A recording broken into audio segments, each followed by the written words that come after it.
Moi, je m'appelle Ibrahima Ndiaye, connu surtout sous l'appellation Iba Ndiaye, Iba étant le diminutif de Ibrahima. Et je suis un homme politique, mais je suis plus issu de la société civile, et notamment dans le domaine du développement social. J'ai fait beaucoup en matière de développement social et c'est de là où j'ai commencé ma carrière professionnelle. J'étais enseignant au début, mais très vite, je me suis orienté vers les œuvres sociales, notamment la question des personnes handicapées. Je ne m'étendrai pas là-dessus. Chemin faisant, et l'évolution sociopolitique du pays nous a amené chacun à nous intéresser à la politique. Et c'est ainsi que je fais partie, en tout cas, des acteurs des événements de mars 91. Et je dois dire que si on doit parler d'ADN, moi, mon ADN, c'est le mouvement démocratique. Et nous avons donné ce que nous pouvions. Nous avons connu des difficultés.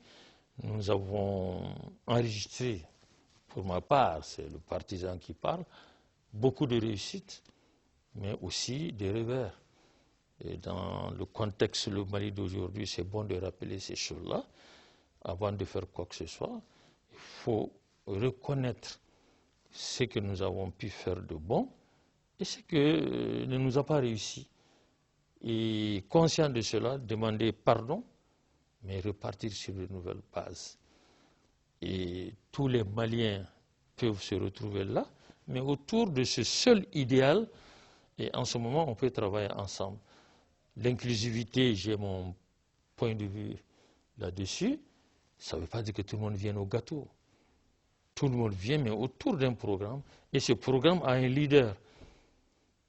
On se retrouve tous dedans, dans cette phase extrêmement difficile, et faire des compromis, et tous ensemble, sur la base de programmes précis, nous allons donc nous mettre ensemble le temps de voir faire, en tout cas, les réformes qui sont annoncées. J'espère qu'elles le seront. J'espère également qu'elles vont atteindre le niveau de refondation qui est annoncé. J'ai vu, et je n'en ai pas parlé, je devais commencer par là, exprimer toutes mes condoléances à la famille d'Ibrahim Boubacar Keïta, sa femme amie, ses enfants, et son parti. C'est un événement douloureux et notre tradition, à l'occasion de tels événements, nous nous retrouvons pour prier pour le repos de l'âme de l'intéressé.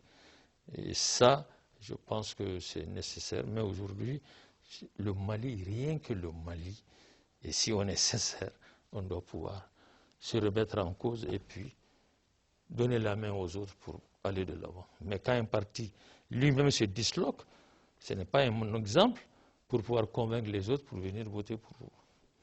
Alors c'est ce réalisme-là que je demande à l'ensemble des cadres, surtout ceux qui ont participé à ce congrès, parmi lesquels j'ai beaucoup d'amis, de gens que je respecte, j'estime. Voilà. Je vous remercie pour l'opportunité que vous m'offrez en ces moments tragiques, à la fois pour notre parti, l'URD, et pour notre pays. Les deux sont intimement liés et je voudrais vous préciser que c'est à partir de ma maison que je m'exprime ainsi, compte tenu de mon état de santé, et qui fait que je ne suis pas présent, pas visible, et on m'entend peu. Cela ne veut pas dire que je n'ai pas mon point de vue. Même de mon lit, je ne peux pas m'empêcher de penser à l'URD, je ne peux pas m'empêcher de penser au Mali. Votre question porte sur l'URD, le parti auquel j'appartiens et dont je suis le deuxième vice-président.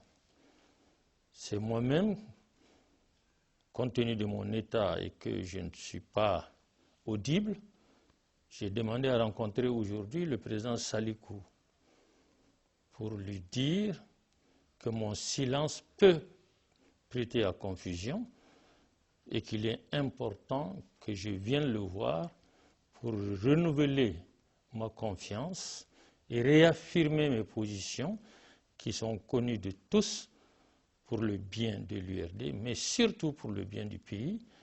Je répète chaque fois que le parti est un instrument pour servir le pays et que le pays vient d'abord avant. Alors sur ce qui se passe dans l'URD, c'est regrettable, c'est dommage, et je pense à tout moment, si on peut opiner pour pouvoir aider afin d'éviter certaines confusions, à mon avis, si c'est nécessaire, même si c'est de mon lit de mort, je donnerai mon avis. Ce qui se passe, notamment le dernier congrès, c'est l'illustration d'un problème que nous avons sur les bras depuis le décès, depuis l'enlèvement du président Soumaïla Cissé.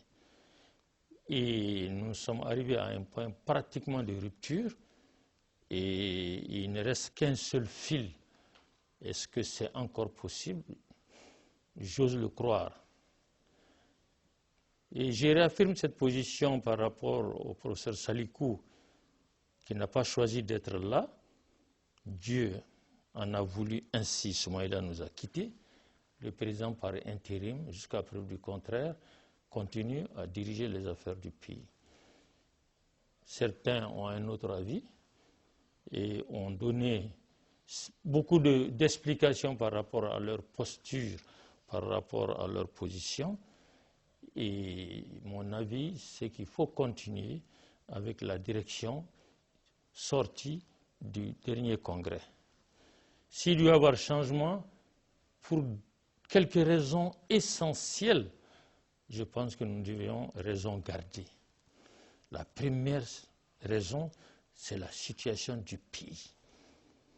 C'est la situation du pays lorsque vous avez la chance d'avoir un président, le premier vice-président intérimaire, un homme que j'appelle tout le temps une autorité morale, parce que ça ne court pas les rues d'avoir un président de cette qualité. Homme convaincu, et je rappelle pour les auditeurs, pour les militants de l'URD, que lorsqu'on menait le combat contre la dictature, le parti unique, toutes nos réunions se tenaient dans la cour de Salikou. De ce jour à maintenant, vous avez plus entendu parler d'autres, moi compris, que de Salikou. Il ne demandait rien, il a été ministre une fois, et pourtant c'est un cadre émérite. Vous n'entendrez jamais parler de casserole à l'endroit de ce monsieur, et c'est ce que nous recherchons le plus, les temps qui courent. Il n'est pas un homme parfait, il a ses insuffisances, il a certainement ses défauts, mais je pense que si je dois réaffirmer un avis, c'est mon soutien total à cet aîné, à cet homme émérite. C'est si important. Donc, mettre le problème de candidature en premier plan me paraît être une faute d'abord.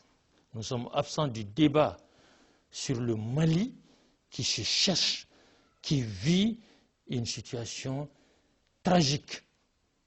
L'URD, aujourd'hui, est distrait par rapport à ces débats de clocher à l'interne, et je pense que ce n'est pas le moment à cause du Mali.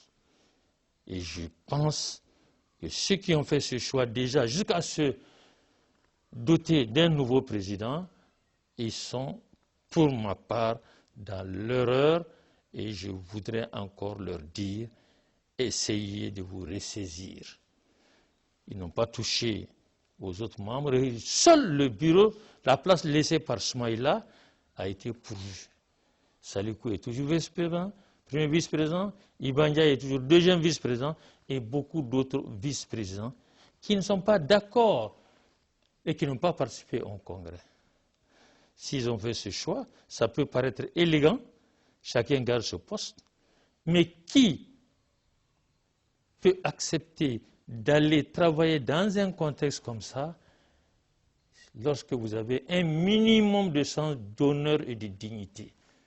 ceux à qui ils font appel aujourd'hui. Nous sommes 80%, les 20% venaient nous rejoindre. Ces 20%, c'est le premier vice-président, c'est le deuxième vice-président, c'est d'autres vice-présidents, je n'entre pas dans les d'autres hauts cadres. Camarades de l'URD, comme on dit à Bambara, à Djinganama bon. Donc je ne viens pas en casseur ou en insultant qui que ce soit. Si j'ai mes arguments, c'est ce que je veux faire prévaloir. Donc à cause du Mali, essayons d'éviter donc d'aller plus loin que ça. Ça, c'est mon premier point. Le deuxième point, on n'a pas agi pour l'efficacité. Un nouveau président qui a un ancien président par intérim, premier vice-président, un deuxième vice-président qui ne sont pas avec vous, comment vous allez gérer un tel bureau?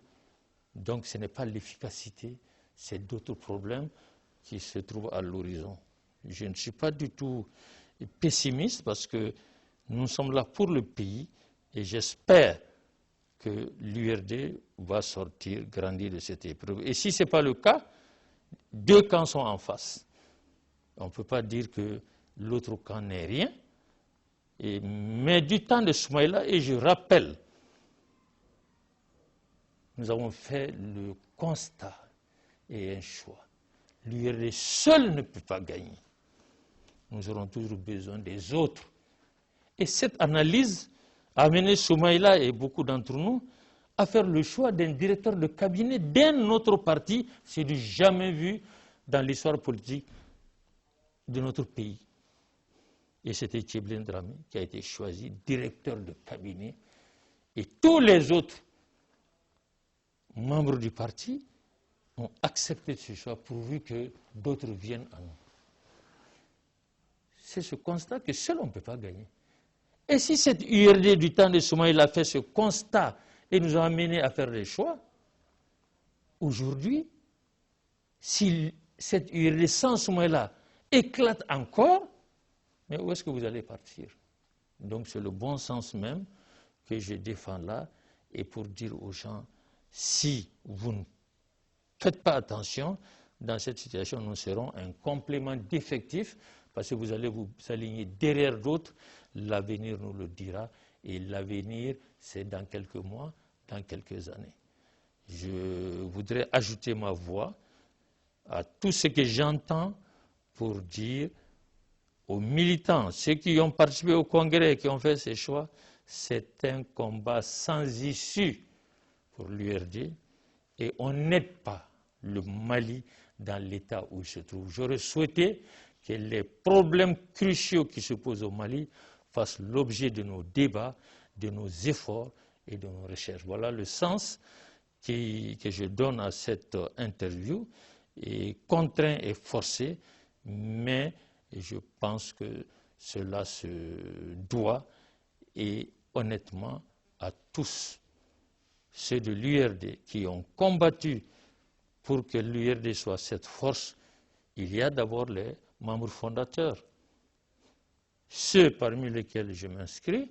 Quand nous sommes venus, si nous n'avons pas contribué à renforcer ce parti, je pense qu'on ne serait pas là à dire que c'est la première force politique, parce que les résultats que nous avons eus de l'opposition, en tout cas, montrent à suffisance. Ça, je ne saurais le dire aujourd'hui. Nous sommes partis divisés. Ceux qui ont fait le choix d'aller au congrès extraordinaire ont décidé de porter M. Guagnon Koulibaly à la tête de l'URD. Ceux qui ne sont pas partis, j'en suis un, pensent que ce congrès est nul et de nul effet. Mais l'URD ne s'appartient pas. Nous appartenons à un système, à un pays où il y a des lois, il y a des règles. Et je pense que la réaction normale du premier responsable de l'URD aujourd'hui, qui est pour nous Salikou, c'est de déposer plainte. Contraint et forcé, hein, parce que vraiment, ce n'est pas ce qui était souhaitable. Et maintenant, nous allons vers ce qu'on n'a pas souhaité, ce qu'on a voulu éviter devant les tribunaux. Ça va durer combien de temps? Qui va sortir vainqueur de ça? Mais on ne peut pas accepter aussi l'inacceptable. Et c'est au premier semblable, Salikou, et avec les autres camarades, de décider de cela. Je pense que cela me paraît être dans la logique des choses. Bon, je l'ai déjà abordé en disant que ce congrès s'est tenu dans des conditions pour lesquelles il y a beaucoup de reproches, d'insuffisance, et c'est sur la base de ça, certainement qu'il y aura une plainte pour que ce soit apprécié. Mais dans tous les cas, quelle que soit l'issue du verdict du tribunal, je crains que cela, pour ces élections à venir, n'affaiblisse ce parti, et personne de nous n'accepterait cela, ou en tout cas n'assisterait, et si vous voulez, indifférent. Nous allons donc continuer à nous battre. Il s'agit de la bataille pour la démocratie, la bataille pour le pays, et à partir de chacun de nos partis politiques. Bien entendu, cela est lié à la question précédente, et c'est sur ces violations-là que je pense qu'il y aura certainement une plainte et pour dire que ce congrès-là ne s'est pas tenu dans les règles de l'art, que ce congrès n'est pas valable et que l'URD revienne vraiment à ceux qui ont le souci de ces principes, de ces règles, malgré, si vous voulez, l'élasticité du droit. Et je pense qu'il y a des fondamentaux qui sont là, qui me portent à croire que nous pouvons, en tout cas, annuler ce congrès extraordinaire. Et si ce n'était pas le cas, j'ai bien peur pour l'URD et j'ai bien peur pour la démocratie au Mali. Mais nous resterons des militants pour la cause du pays, pour la cause, en tout cas, du bonheur des Maliennes et des Maliens. Ça, c'est un choix que nous avons fait pour notre vie, et ce combat-là, nous le mènerons jusqu'au bout. C'est de remercier ces militants de première heure, ces cadres, ces militants qui sont venus après pour porter à un tel niveau. Au moment après le décès de Soumaïla, tout le monde était inquiet. Mais je vous assure, nous nous sommes rendus compte au fur et à mesure que le temps passait que le travail accompli a été tellement efficace que c'est au moment où on pensait que les gens allaient quitter l'URD qu'on a assisté à l'arrivée de grosses pointures dans l'URD. Je vais citer d'abord Boubou Cissé, dont l'adhésion fait couler beaucoup d'encre. Et quel que soit le jugement que vous pouvez porter sur lui, s'il fait le choix de l'URD, c'est un choix libre, et c'est ça la démocratie. De là à venir être le candidat de l'URD, ça, c'est un autre débat. Mais son arrivée, j'ai dit, c'est comme la bourse. Quand vous voyez quelqu'un comme ça, Premier ministre de Ibeka jusqu'à sa chute, qui fait le choix du parti, principal parti d'opposition, ça veut dire beaucoup. Ce n'est pas facile pour lui-même, mais pour l'URD aussi, ça pose d'énormes problèmes. Vous avez Mamadou Igor Diarra. Ce n'est pas un inconnu, c'est de hautes personnalités et qui, aujourd'hui, se font fait connaître sur l'échiquier politique. Ils ont pris la carte de l'URD. Vous avez Ahmed Sow. Ce ne sont pas des inconnus. Ils ont participé à beaucoup de gouvernements et aujourd'hui, ils ont manifesté beaucoup d'intérêt pour l'URD.